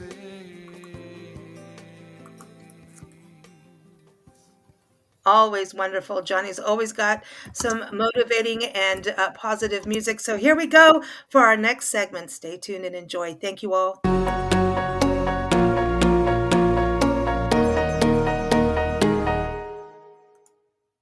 All right, for our world party, we have to go to England because, we cannot have a world party without Glenn Burrows, owner of Norfolk Tours in England. He is based in East Anglia, which is where Norfolk is. And you can go to norfolk-tours.co.uk. And Glenn has been on our shows forever. He, I think, around 10 something years, and always telling us about what we can experience in England, also about going to England. He helps people find their family roots in England, which is really, really cool, and takes them to places, helps them. He goes and looks at the church records and things like that as well. So he specializes in that. But what's so great about his company is whatever you want to do in England, maybe it's like, hey, I want to go to a pub, I want to stay in a bed and breakfast, I want to walk Petter's Way, which is a very famous Roman road. Maybe I want to do the coastal walking path, or I want to go to specific museums. You just tell him what you want to do. And even if you're not 100% sure, he'll help you and create exactly what you want to do for that ultimate dream adventure in England. So welcome back, Glenn. How are you? I'm fantastic, thank you. And after yesterday's meeting with a very special person, I can now actually arrange for a party of people to take over a Georgian mansion Ooh. and live in a Georgian house. You've got the run of the entire house. There are, how many are there? 12 rooms, so it can take Wow. 24 people. So if you've got a party of family who want to go, or I can arrange a bus tour for up to 50 people. Yeah, so that's really exciting. So you can live in a mansion as well. Cool. Wow. Speaking of living That's in a awesome. mansion, a couple months ago we did a conversation. We had a conversation podcast chat with you because everyone. Glenn has a show with us, the English Connection, every fourth Saturday, and we're moving that to be 12 o'clock Pacific time, since every time it airs, it's at midnight his time. So we thought we gotta straighten this out. But a couple months ago, you did a segment on people moving to England, I and I did. find that really fascinating. And I'm telling you, people are checking that out because I'm finding that a lot of people we know are traveling and sometimes just want to have, if they love like England, they want to have just a small getaway, not like replacing their home in the States or anything, but they want to have a place they're like a second home or a Yes. third home. Yeah. And it doesn't need to be huge, but you could actually do it in a mansion like the Georgian mansion you're talking about, right? You could get You, one of those small, you could live in a castle even. you can do Cool. what you like. In England, there aren't any regulations about foreign people buying properties, so you can buy a small cottage or a big house or whatever, and just come over here for a couple of months a year, and then the rest of the year let it out. Oh, Mm. that's smart, so it pays for itself. Exactly. Oh, Glenn's a businessman. I like this. Hmm. Well, I know that you do real estate too, so you I do. understand the ins and outs if someone wants to renovate and all of that too. So that's Hyacinth Bouquet should have called you, Glenn, Yeah, should have when done. she wanted to live in a Oh, castle. Yeah, Richard exactly. Richard. Richard would have taken you aside and say, "Please don't empty the bank account." Probably. That sigh on his face. But everyone, that's all about keeping up appearances. It's a fabulous older show sitcom from England that we adore. But so, Glenn, let's talk about where Norfolk is because your Norfolk tours. Yet I know that you'll take people all over England, even into Scotland and Wales. Yeah. Um, but where you're located, let's just kind of back up. You're on the East Coast, but you're close to France, right? Even Guernsey in the Channel Islands isn't that far from you, but it's also historically important, right, in regards to World War II. And I don't even know if it connected in World War One too, or is it just mostly World War II for America?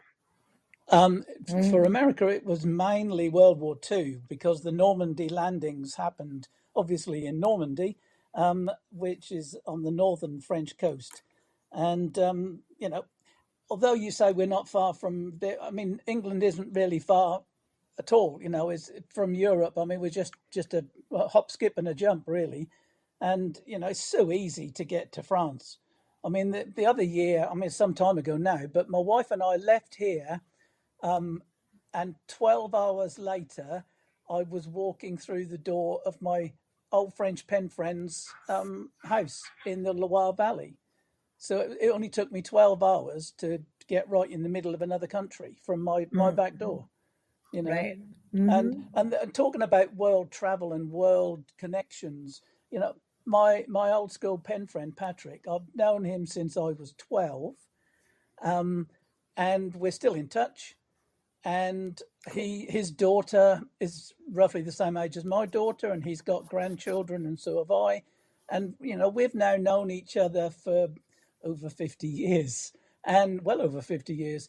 And he's like my brother. and Oh, and it is literally a family in another country. His mum is like my mum. He rings my mum up and says hello, mum. So it is a really good connection. And we're That's so cool. close to France. Although I cover England and Wales and Scotland, there's nothing stopping jumping on a boat and going across to Normandy. I can wow. do, and I speak French, so that helps. Ah, I like this. So you're the English connection to France. You're the French connection too. Yeah, I can be. I can be. I love this. Well, I love it because it's also International Friendship Month, and I think it's so important. The world, when we look at the news and everything kind of is crazy, but I love celebrating international friendship and global shows. I love these kinds of shows because we've got to remember, no matter what happens in the political world with everyone, and there's wars, there's all kinds of stuff happening Yeah, yeah. everywhere, from South America to Ukraine, to Israel. There's just so much going on. But it's important for all of us to understand that the actual general people of these countries are normal people, that we all share the same kind of things of Yes. wanting to care for our friends, our families. We want to travel. We want to, let's eat each other's food. If you're in a place and it's, you've got a diverse Oh, population, yes. Oh, isn't that yes. part of it, Glenn? Is that Well, connection? I mean, we're going to be talking about sustainable travel at one point soon, and that is what it's all about. When you go somewhere, help that country to sustain itself by buying from local people. Mm-hmm. Because if you go to a country and you buy from a multinational company, Mhm. you are not supporting the country that you're in very much. Mm. But if you support, a little ma and pa bakery shop or a little cafe or a bed and breakfast, you are supporting the place that you are visiting. And that is sustainable travel.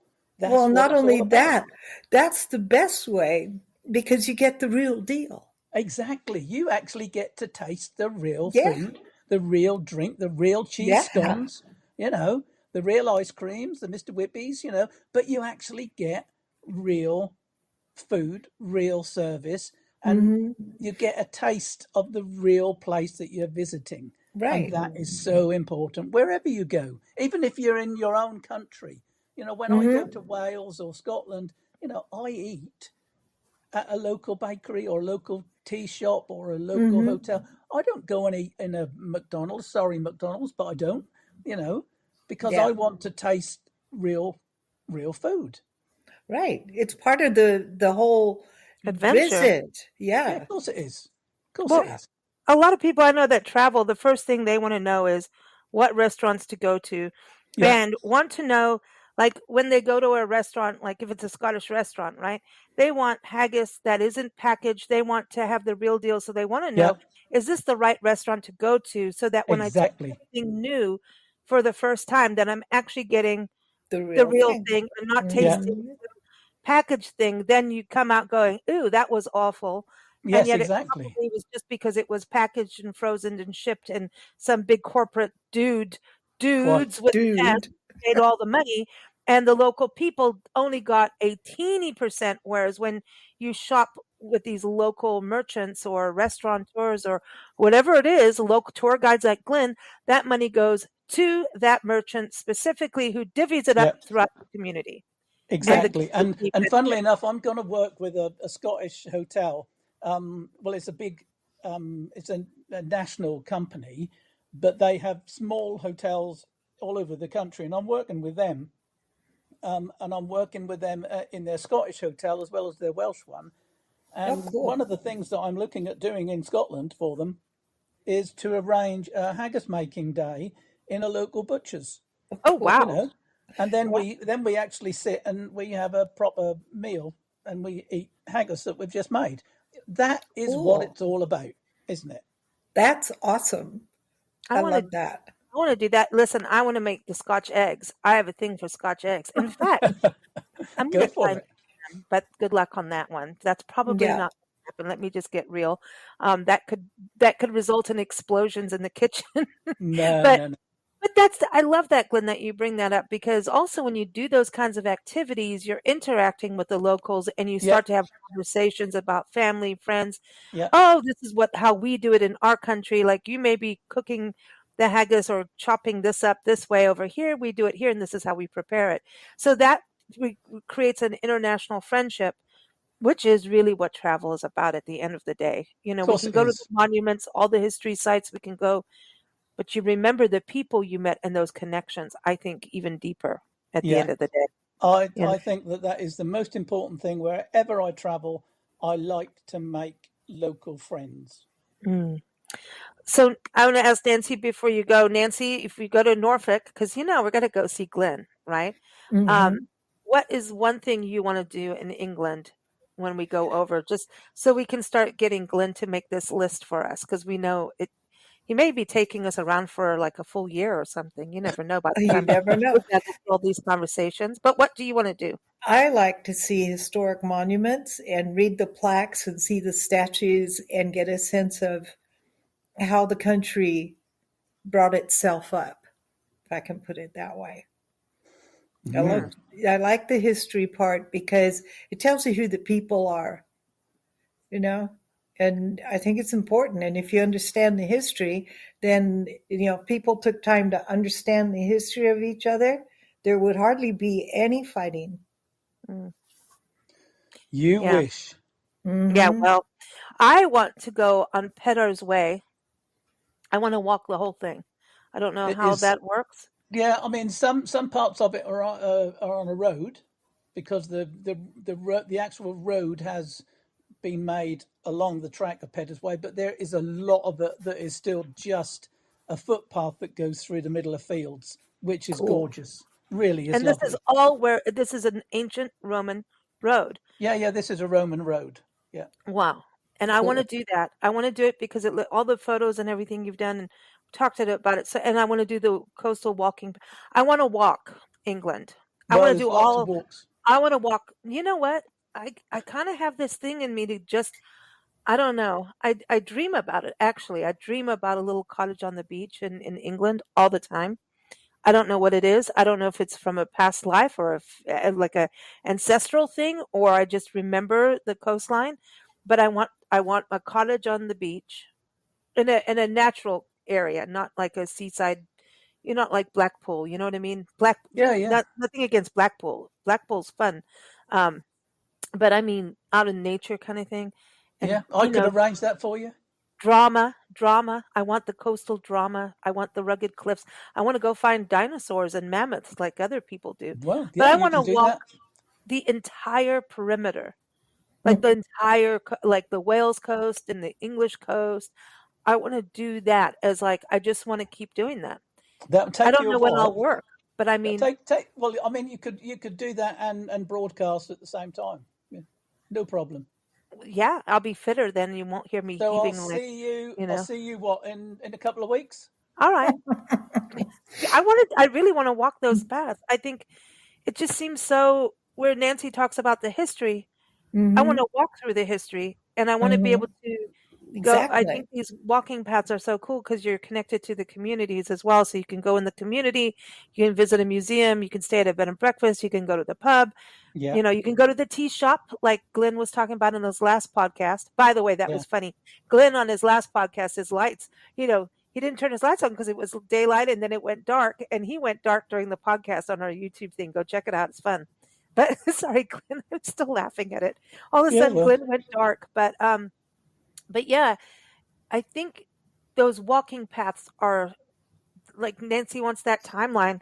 I Hmm. think that's a way to do it so you can get out and experience, because you're walking through farms and then you can kind of get a sense of what it would be like to farm there. What was it like to show up, be on a ship coming to sea? What was it like to be a fisherman, or what was it like to do this? So that's what I want to do. Yeah. and that is the best way to actually be out there and experience whatever you're doing. Experience it. I was talking to someone this last week actually about her family history because I'd done some research for her, and I was showing her about where her ancestors lived, Mm. and actually talking about the conditions they were living in. And she said, I hadn't actually thought about digging into making it real. And that is Oh, what it's about, isn't it? It's about yeah. making it real. Yep. Mm, And then you understand a part of yourself that you Yeah, may not have understood before. right. exactly. Right. Well, Glenn, always a pleasure having you on the show. Glenn is again here on Big Blend Radio every fourth Saturday. And the next episode, he's going to be talking about libraries in England, historic Mm. libraries. It is Library Lovers Month this month, February. So you'll be talking about that. So this month, excuse me. I don't know where I am. I mean, we Yeah. just in the new month already, but so this month, February the 4th, Saturday, 12 p.m. Pacific time, you can catch Glenn on bigblendradio.com talking about historical libraries of England. I can't wait for that Oh, episode. cool. I Thank Yeah. love you. libraries. I love libraries. I'll speak to you soon, girls.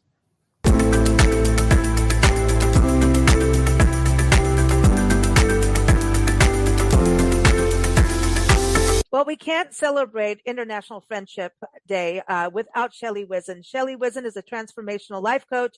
She's on Big Blend Radio with her Soul Diving Sunday podcast every first Sunday here on Big Blend Radio. And she's traveled the world, and we just love our time with her. And I said, hey, we've got a world party. She's like, well. So she's going to join us right now to tell us a little bit about gathering friends around the world, because I think Shelley makes friends everywhere she goes. Welcome back. How are you? Thank you. Yes, I'm great. I'm really good. And I'm excited to talk about this subject because I believe that you can make instantaneous friends wherever you are in the whole entire world. And when you make a friendship, you don't have to wait months to feel the friendship. There's an intimacy that you can create automatically just by going deep and asking deep questions. It doesn't have to be surfacey. It can be, what kind of human being are you? What do you love? What lights you up? It really depends on the kind of question that you ask the person. And then all of a sudden they open up to a whole depth that maybe they weren't even expecting. And I have some beautiful friends in England. We're friends to this day. This wonderful woman, she does group dives with dolphins and all different sea creatures, and she takes people all over the world to do that. I think she's got one coming up in May in Egypt, and to swim with the pink dolphins and the sea cows, I think they're called. And we just became friends years ago. We took a workshop together, and that was it. I was in England, took a workshop, and then we became instant friends, and we're friends for life. And that phrase I don't take lightly, because friends for life is a certain category that you just know you've got each other's back. You know that you genuinely care about each other's well-being. And I think that's what makes friends. And you could do that all over the world. I remember once I was in Jamaica with my family. I was walking on the beach, and these artists were carving these big, huge giraffes and all these different animal creatures. And we just started talking. And I think I had just read the book, The Four Agreements, was years ago. And we just started talking about the book. And they started talking about things, and they called me Shelly Man.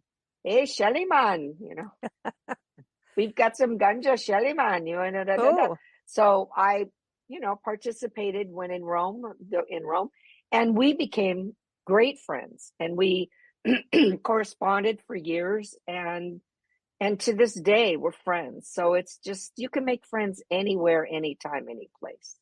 That's how we are as we travel the world. Yeah. We've got friends everywhere, and you may not be able to be, the next door neighbor and there for them physically, but you're there for them in so many other ways too. Sometimes, they need to talk to someone at 2 a.m. and it's 11 here. Fine, I'll be your 2 a.m. phone call. Right. Exactly. And it's so great to keep in touch on what's going on in the world with people who are in the other places instead of reading or listening to headlines. It's great to actually have those connections and just actually know where they are, and, it's those people, like you talk friends for life. It's like, you may not see each other for years, may not even talk for a few. And all of a sudden you see each other and you'll sit down and pick up right off. I mean, it's like nothing's changed. Totally. And, absolutely right. And when you think of them, you always think about them as the last time you saw them. So all my teenage friends, y'all are still teenagers. So isn't that good?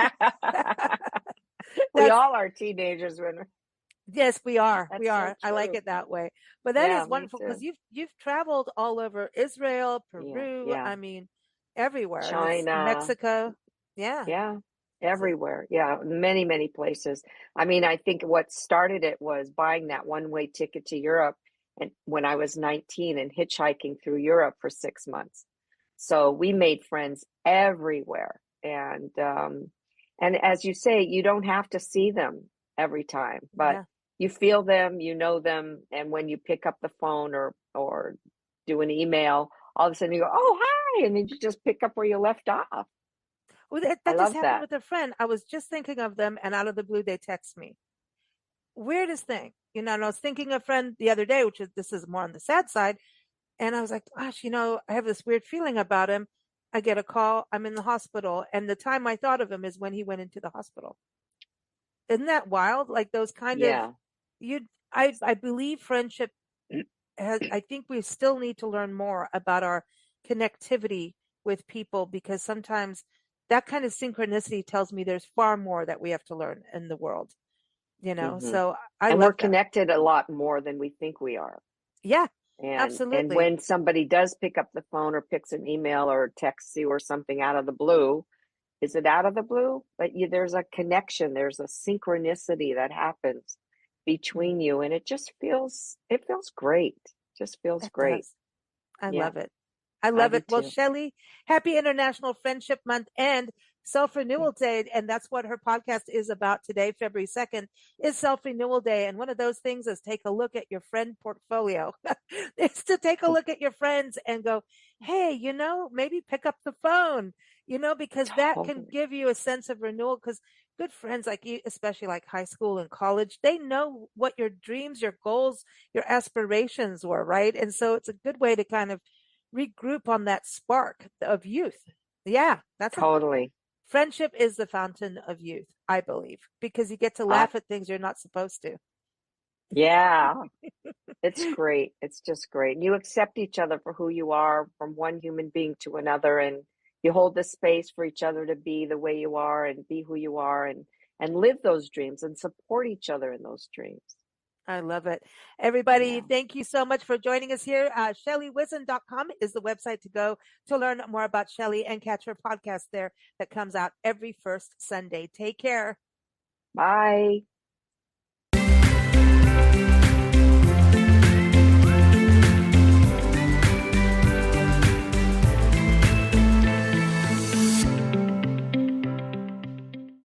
Well, everyone, as part of our world party here on Big Blend Radio, celebrating International Friendship Day or month. It's a whole month of friendship around the world. We have Dr. Ransdell. Our Dr. has been on our show over the years. She is part of the Tucson Sisters in Crime, and we love having their members on the shows because we sometimes talk about crime, we talk about food, we talk about Tucson, Arizona. And today, Dr. is going to talk to us about travel and going around the world. In fact, Dr., you just came back from Costa Rica, right? I did. I have a sabbatical this semester, and so I've got just 3 trips, planned one after the other. I'm here in Tucson for 6 days, and then I leave for Europe. So yeah, so it's a crazy semester. But Costa Rica was really nice because it was cold in Illinois, where I went to celebrate Christmas with my family, and then my parents and my husband and I all went down to Costa Rica for a couple weeks. Wow. And this is what's interesting too, because you were raised in Illinois, right? But then you started your international travels by moving to Mexico. Am I right? Kind of. What happened is that my dad, growing up, he was teaching, when I was growing up, he was teaching German and Spanish. And so several times in the summer, we went somewhere for him to work on his language skills. So the summer I was 10, we spent in Mexico, like 8 weeks in Mexico. And that was really formative for me. Then I went on to become a language major. And then, yeah, my first job out of college was in Mexico. Wow. Wow. And so you're a professor now, so you teach. You're a writer, an author. And also you're in a mariachi band, right? So people should know that. It's one of the most fun things I do. And what happened is that when I was in Mexico 5 years, loved it, made no money. I could basically, get from one paycheck to the next. So I came back to the States, but people told me, "Oh, try Arizona. It's warm and it's Hispanic." So I came to Tucson where I had some friends, but I missed Mexico so much. I can't even tell you. So after about a month, I was just kind of depressed. But I found out that there was another woman in this one mariachi group, which at the time was still a little bit innovative. Okay, now it's not, but at the time it was. We're talking about like 1987. So like I walked in one night and said, "Well, I know some mariachi songs and I'm looking for a job." And they kind of looked at me like, what planet did she fall off of? Because I don't look Mexican, but my Spanish is pretty good. And so I just didn't fit the profile. They just couldn't figure out where I came from. But oh, they decided to give me a try. And I wound up, yeah, I played at that restaurant for like 15 years straight until they went out of business. And they didn't go out of business because you were playing, right? I just We gonna. like to think that it wasn't that, but we're not really sure. I'll tell you what, they went under a couple of months before 9/11, and we wouldn't have Oh, survived 9/11 because if you remember, what happened is that yeah. people didn't go out. Hmm. So it was a really hard time for all the restaurants and stuff. And then after that point, we just started playing private gigs. So typically on a Saturday, the group I play with, of course, when I'm in town, they'll play 2 or 3 gigs, but they'll, go and play a quinceañera. A quinceañera is a party for a 15-year-old girl. Hmm. And so they'll go do one of those, or they'll go do a wedding, or we'll do house parties. The only problem is that we're like house doctors, right? We're going all over town, so I really have to rely on Google Maps, and that's okay. And during the day, sometimes it's hard at night when you're trying to, Yeah. read signs and things aren't labeled well and stuff like that. But it keeps me in touch with Mexico in a very personal way, so it's really important. Yeah, no, I love that. Now, you're writing because you've got some mystery in there, obviously, especially with you being part of the Tucson Sisters in Crime. But going to your books, and everyone, you can go to DR, like doctor, so dr-ransdell, so it's Ransdell, dr-ransdell.com. And also, when you're online, go to TucsonSistersInCrime.org. They rock. And check out all the authors there. But a lot of your books are based in different countries because obviously you like to travel. And let's go, because it's the World Party. Let's kick it off with wine. Party wine is now this is a mystery. So tell us a little bit about this book. It is part of a series, right? Right, exactly. In fact, I just came back from Lugano last summer, where the second one is set. Lugano's in southern Switzerland, but it's the Italian part. Well, anyway, but party wine, why it's special to me is that my cousins live about an hour north of Turin, and they live in a very special place in Italy where the villagers, they build these, they're called balmetti, but they're little party houses that they build alongside of the mountain. Now, this just occurs in about 3 different places in Italy. But what the villagers do, they have these little party houses, and in the basement that hugs the mountain, that captures the fissures from the air from the mountain, they're able to keep their wine at about 60 degrees year round. So they'll keep Wow. wine, they'll keep things of, like cheese and a few other things, but it's basically for wine. Outside, they'll have a little picnic area, and then they usually build a little bit of a room upstairs so that they can have parties in the winter, because there's, it's almost carnival coming up, so they have a lot of parties then too. But the thing that's important is that in this little village of party houses, you can't live there. And the idea is that Oh, you can party all night long, because you can't bother anybody, because anybody else who's there is partying too. So it's just really a perfect setup. But of course, for a mystery writer who wants to kill ooh. somebody, it's great to have a balmetto. It's great to have a party house where you can throw a dead body in there, and it's going to stay pretty good for a little bit of a time. So that's what I started out with on party wine. So it's all about preservation. well, well, I also have fun with another thing, and you're gonna laugh. You're just not. You might not even believe me, but we'll see if I can get you to believe me. Uh-oh. Like wine, I'm a quarter Italian. I've never liked wine, so my problem when I go and visit the relatives and friends I have in this little village, almost all of them make their own wine. So they're like, "Here, try this. I just made it last season." I'm like, "Oh yeah, it's great." So I of don't course, want to hear about this because I'm a little jealous right now, right? well, Ah, yeah, I need to go there with somebody like my brother so I can hand off my wine to him. Let him polish it off. That's really the way to do that. But I take have fun me. with it in the novel because of course the protagonist doesn't like wine and everybody's giving her wine because they're all about wine. Yeah. Oh my Yep. gosh, I love this. I love this. It is a good setup. As you know, Nance and I travel the country pet sitting, and we do it through trustedhousesitters.com. It's not a money making thing. This is an exchange where, hey, we can sit and work and have a kitchen and animals, right? We love our animals. And So you can do this around the world, and we make wonderful friends. But Nancy and I keep thinking, you know, a good murder series of pet sitters going across, like, there's a lot you could do as a backbone. Oh, You, that would you, be great. isn't that kind of cool? It could be that we solve murders, commit the murders. I don't Ha ha know. ha ha ha. No, I it's mean, it's no, it sounds like a great setup. In fact, I have a book coming up that I'm using that has a pet angle, but okay, I'm not quite ready. Oh, I keep working. Yeah, oh, one goes through a bunch of well, drafts, but anyway, isn't that how it is? that's how Exactly. it is. Keep going. Now let's talk about Campanello.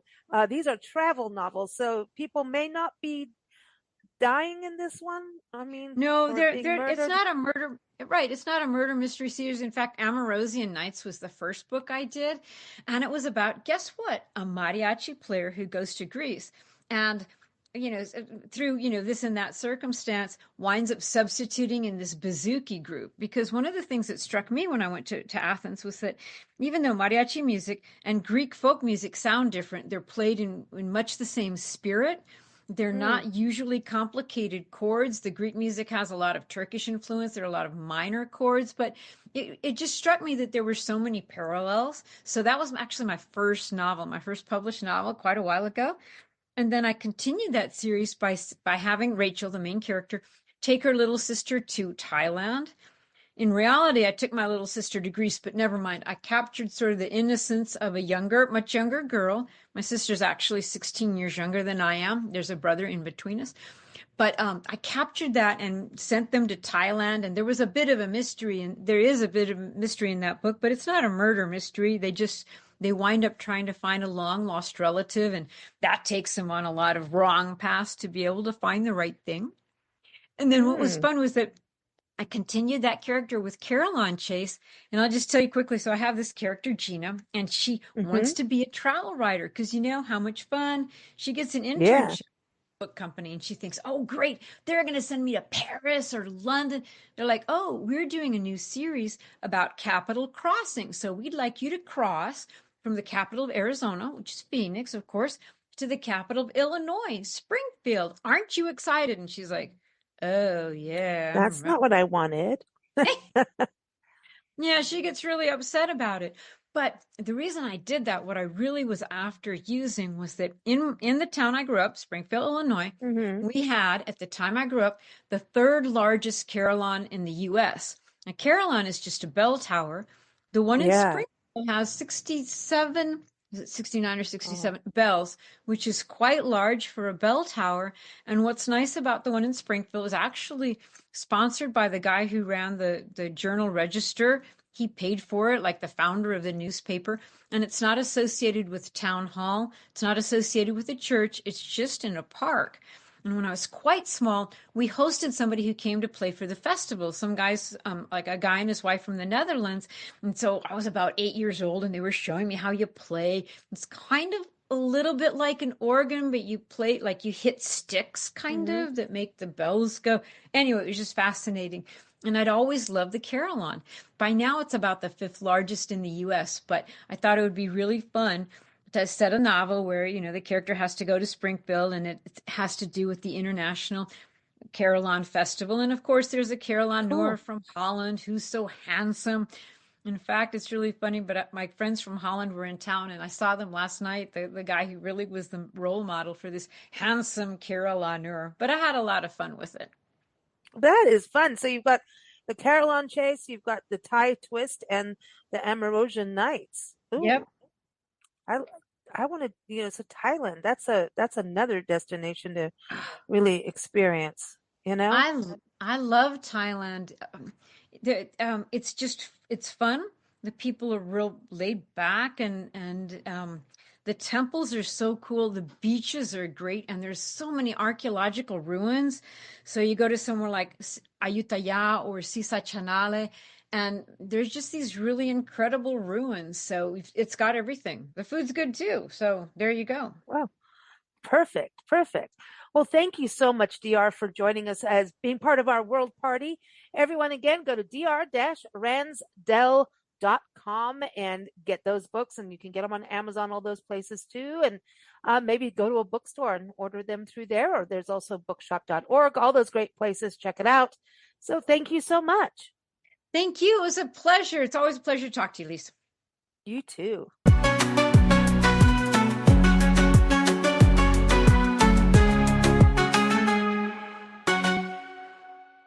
So we cannot have a world party without Angela Laws, the community manager over at Trusted House Sitters. Now, you know, Nancy and I travel full time, documenting parks and public lands, but also pet sitting. This is something we started during COVID times. Angela came on one of our live broadcasts, and quite frankly, she didn't know. We just wanted to interrogate her to find out, should we be part of Trusted House Sitters? And afterwards, she said, girls, why aren't you pet sitting? You love animals. Why aren't you doing this when you're traveling? And we're like, we don't know, because you answered all the questions. And really, this is the best thing ever. And it is. So we travel the country, but it's not just America that Trusted House Sitters is amazing about. So what it does is it connects people and pets and travelers. All of us love pets and travel.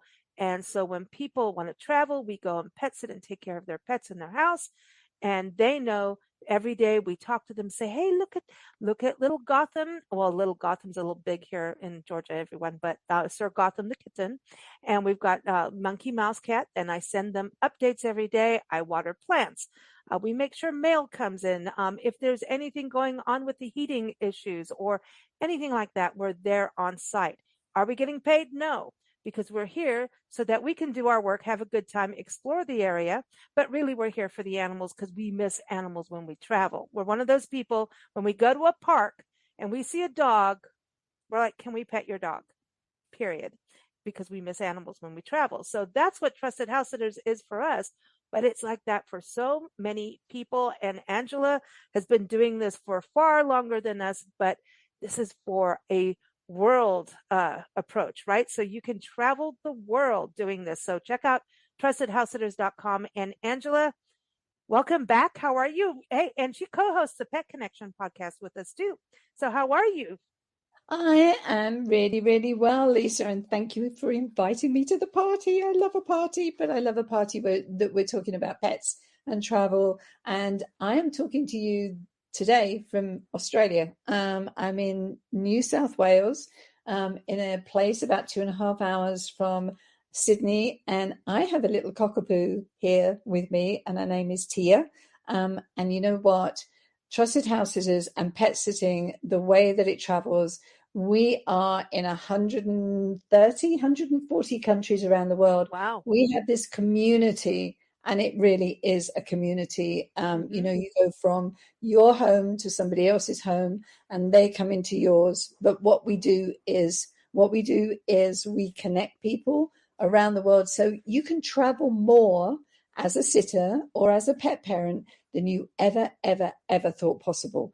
Because as a pet parent, if you thought to yourself, I want to go somewhere, but I don't have enough time, I can't leave the pet that long, I can't leave the house that long, you actually can. You can have somebody in your home looking after the pets, and sitters can come in, and you can have this long as you want to, vacation or trip or what you want to do. But yeah, I mean, it's peace of mind, it's trust, it's pet companionship. And we do, as you say, we are all about pets, people, and places. And that places is about travel. And it is really, really, absolutely the best, unique, authentic way to actually experience different parts of the world. I love it because like people can go away for a while, like Andrea and Phil, and Phil have both been on our shows multiple times, and they've become family to us. You know, the cats are family. As soon as we walk in, as we arrived, little girl Monkey Mouse looked at me and goes, let's play Tunnel. That's when we play cat Tunnel and fish toys, and I can't explain it, but it's called Tunnel Time here. So like she already knew we go into this routine, and they went for 6 weeks. And so they know they're just down the road in Florida. We're in Georgia. It snowed, it iced, and they're going, are you girls okay? How are the cats? Is the house? How are you? And then one time they went on a cruise through Europe. And so they're international, and we just kept in touch through WhatsApp and the app on Trusted House Sitters, which is great. And so they had peace of mind, and we got to get to work. We love the neighborhood. We know the neighbors now. It's like this amazing thing where you can have these different communities across the country, and like you, Angela, around the world, because I never know where you're going to call in from. So now you're in Australia, but you've traveled different places in the world too. Like, didn't you do a 1 year pet sit in Spain? I mean, come on, this is cool. It was actually 8 months in Spain, and that was just, you become part of the local community. You're actually test driving a life somewhere. If you're thinking that, hey, you know what, I would like to go and live in wherever, whatever you want to do, and you want to test drive that country or test drive that town or test drive as a pet sitter, or you can do that. But as a pet parent, you can go and stay in those places for extended lengths of time so that you're not making a decision that, is only going to give you a week to make that decision in. I was 8 months in Spain, and I've sat on 5 different continents. And when we were in Spain, we actually almost thought that we might go and live there. But, we did live there. We lived there for that time. So, yeah, and you get this, you connect with the pet parents and you connect with the pets.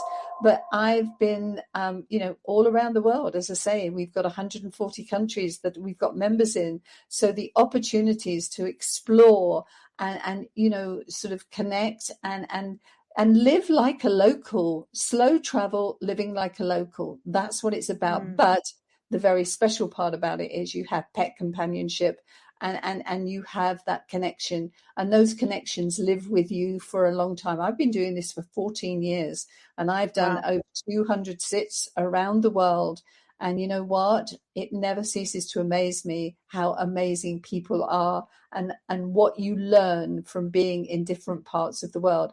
I'm about to leave for New Zealand. I'm going to be in New Zealand from Sunday. And again, connecting with pets, it is an amazing way to travel. And I know, everybody listening is thinking, can I do it? You know what?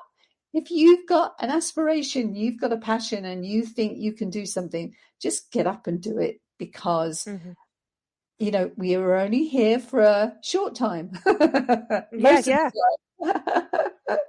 Yeah, no, and that's the truth. I think you bring up a good point, because traveling around, and the fact is that everyone wants to take care of each other. So if you look at like Airbnb, people rate the host, and then the guest, all of that. Was the guest clean? Was the host clean? All of that. So that happens on the Trusted House Sitters website. And you have multiple conversations through text messages, through the app, through the website, through Zoom, FaceTime, all that kind of thing happens. So everyone's cozy and comfy. You find out the quirks of the house. Hey, don't touch this knob on the stove. It's a really good stove, but this knob may do this. So, things like that, but you get to know each other. And what I found is so many people say, hey, I get emails like, hey, are you available? And please, when you're passing through, know that you and Nancy have a room here. Please don't go to a hotel. Come stay with us. And I think this community thing of travel, we talk about this on shows all the time. When you travel and you have those connections, that is huge. And you mentioned real estate. That's what a lot of people we sit for, if they've had people before, they get people locally a lot of time, because people want to go stay in the neighborhood and see. That's what we're seeing is real estate. People are doing Trusted House Sitters, checking out real estate, and if that's their neighborhood or region that they want to be in. And if they do move there, they end up friends and they know someone, which is nice. Isn't that cool? Absolutely. Absolutely. Yeah. Listen, have a great party. Thank you. And thank you for inviting me and for being part of it. And I've got a little doggy that needs to be walked right now. Oh, well, you go. Take care. Have fun with your dog. And we're going to go play with kittens. It's tunnel time. Take care, Angela. Thank you. Thank you. Bye now.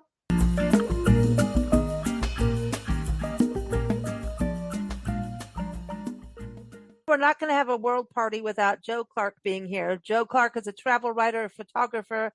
She also has a podcast channel on Big Blend Radio's network called Jo Goes Everywhere. It airs every second Sunday at 7 p.m. Eastern Time. And what's really cool is right now she's calling in from Charleston in South Carolina, and her next podcast in February, this month, is all about Charleston. So, hey, I think Charleston is a international hub. So much history there. So, hey, Joe, did you have a party today in Charleston? How are you? Hey, hi, Lisa. I am great. Yeah, it's been gorgeous weather here in Charleston. I've been to two different plantations with gardens that are in full bloom in camellias. Um, just gorgeous. The eagles are nesting. They're expecting little eaglets any day now. So I'm hoping maybe we get a peek at one before I leave. Oh, nice. That's exciting. That's exciting. Now, have you had good food and wine? This is very important. Well, of course, that's a priority. So for dinner tonight, we ate at a wine bar. Of course. So we had a couple of different wines, and we had a charcuterie board with dates that were stuffed with cheese, goat cheese, and wrapped in prosciutto. Oh my goodness, they were wonderful. We had lots of other things, and then of course we had two desserts, but we did split them, so it's not as bad as it sounds when you say you have two desserts. Oh, but we hey, did. Yeah, well, of course. I know you love that. You Well, always have two desserts. Hey, but that's the thing. Being able to who taste. can pick? It's your job, Joe. You're a I travel know writer. and I take my job seriously. I can't recommend the creme brulee or the sea salt dark chocolate. I don't know what the rest of the words were on the menu because it was dark in there, but it And was she's had wine. salt and yeah, and I had wine, true. But when it says salt and dark chocolate, I'm all over that. I'm in it. And I'm it was wonderful. It was a hot, Ugh. fudgy mess in the middle of a cake when you cut into Oh, the a lava cake. cake, like a lava cake. Uh-huh, yeah, like a lava cake. They didn't call it that, but boy, that's what it was, and it was delicious. Oh, okay. So now I know Yeah. we're going to talk food and wine because you've traveled all over the countryside, and then also recently, on the last few times when we talk international, the Azores out in Portugal, the islands, the Azores, and Namibia, going on a wildlife safari. So you've had all these nature experiences because I know you love nature, you love history, but on the food and wine side, let's stick to that for right now, since someone's got to do it on this show. Might as well be you because Yes, they Have do. Glass Will Travel with right. That's your That's website, right. haveglasswilltravel.com, everyone, and recipiestravelculture.com as well. But yeah, when you're in Namibia, what was the food wine scene like for you compared to America? Well, foods that I had not had before, spices and seasonings that I hadn't had in America, but a lot of the meats, of course, were native. I didn't want to eat a zebra, but I did, and it was delicious. You didn't eat So- the whole zebra, though, right? I'm just saying. Well, I just had the zebra steak that they put on my plate, and I said, "Thank you very much," and ate every bite. I had lots of different animals in Africa, and they're raised just like we raise beef cattle. They raise zebras and other things, and I don't think many of these were probably the wildlife out in the nature preserves that were being shot, but they do raise these animals. It's what's native to their country. So I tried everything they put in front of me. It's not much I won't eat. If it doesn't eat me first, I'll eat it. Oh dear. And wine. That's the more important thing. But through food and wine, and travel, I know you've got the nature experience too, like you're saying, because I know you love animals, and but through the food and wine part, because it is International Friendship Month, don't you feel like when you eat locally, and yes, you're tasting things that other people may go, that's terrible, but because that listen, when you travel, it's not terrible to them. It's not. So, some people eat scorpions. They eat scorpions in China. Everybody eats something a little different, and it comes from what you need to eat in locally, right? That's Now, we're right. not talking, That's it's right. different than someone going out and trophy hunting. That is a no-no. That's a no-no. On Right. this show, we will Absolutely. never, ever, ever cover or promote No, that. We do no, shows anti that. I would So not there's either. no, that's a no-no. So there's a big difference about what we call, hunting for the pot, right? For the food. And Yeah. this is a thing around the world, and it's hard for me to even Eat what grapple you it. kill. Honestly, I honestly have a hard time with majority of anything that moves, and eating it is a little difficult. But I do, I have to eat what I have to eat. But apparently, I do well with pizza. But I do find that going in restaurants, learning from locals about what they're eating, you get to make friends, and that Yeah. friends, food and wine make that and friendship go together, wouldn't you say? It does, definitely. Um, when I travel, that's one of the things that I enjoy the most is, of course, the food and wine, but hearing the stories behind the food, behind the recipes, coming home with those recipes. I just think travel makes the world a smaller place. Mm. People that you think of as those people over there, all of a sudden, halfway around the world, those people have names and faces, and they're in your Instagram and Facebook account. They're your friends, and you're swapping recipes in person. And when you get home online, you're still swapping recipes. It makes the world a smaller place. I like that. I love that.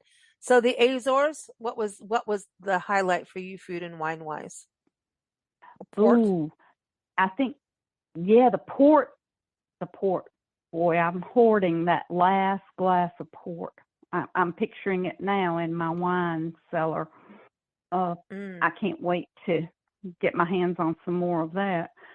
I think probably the most interesting thing, and maybe the best thing that I ate, was limpets. Being a beach girl, I pick up keyhole limpets shells on the beach in South Carolina.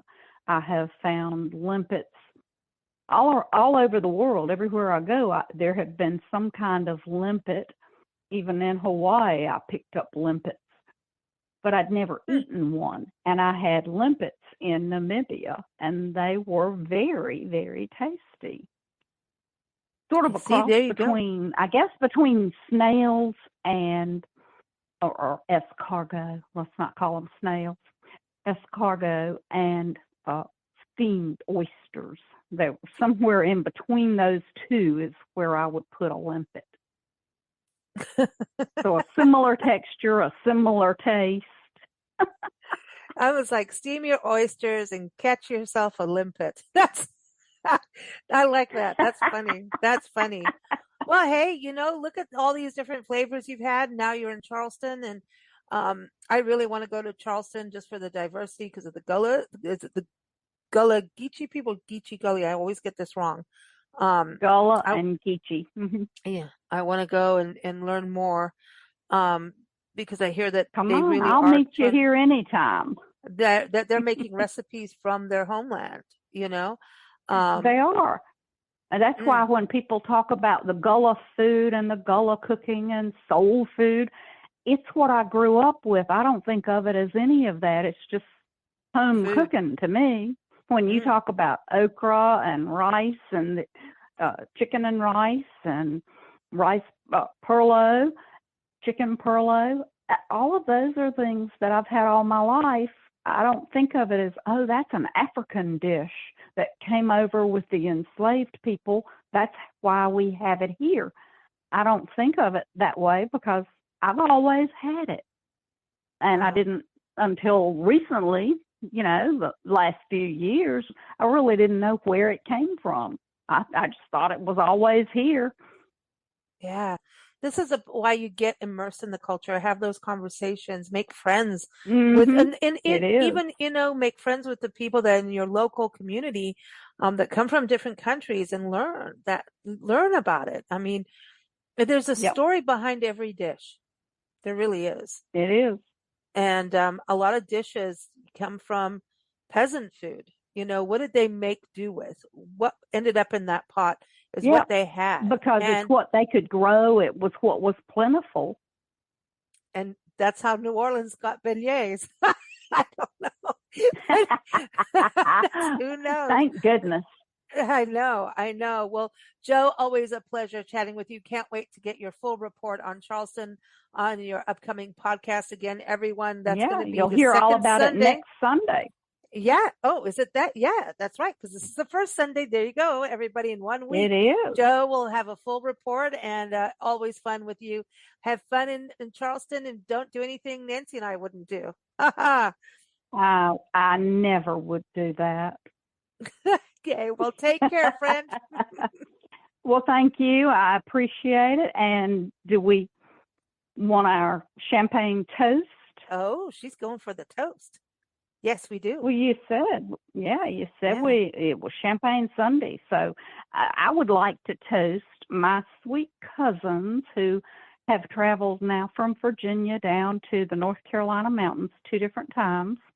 It's a 4-hour trip each way for them, and they have gone into the Asheville area to build tiny homes for families who are still sleeping in tents. Yes, Aw. even with the snow.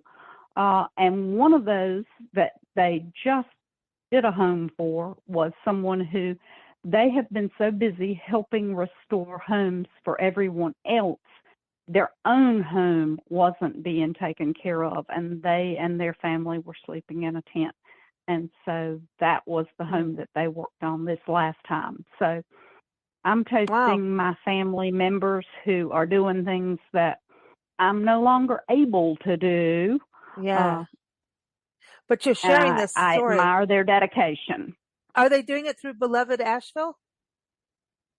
They are doing it through their church in Danville, Virginia, a church group in Danville that goes down and has been working in Asheville. That's the thing. There's so many different ways to help, and Nancy and I are going to be in Asheville.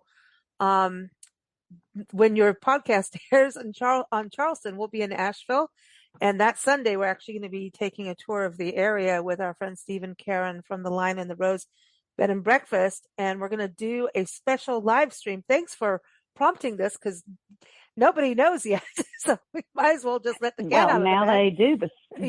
The cat's out of the bag now. Yeah. So we're going to do a live stream on Thursday the 13th, not Friday the 13th, Thursday the 13th at 1 p.m. Eastern time. The day before my birthday. See, she's a Valentine's baby. We like this. See? Look how all of this is coming together. This is what happens with friends. So, anyway, Thursday the 13th, we're going to do a live stream at 1 p.m. Eastern time on bigblendradio.com, talking with Stephen Karen and kind of reporting on what we've seen. A lot is being accomplished, but please know a lot has not been done yet.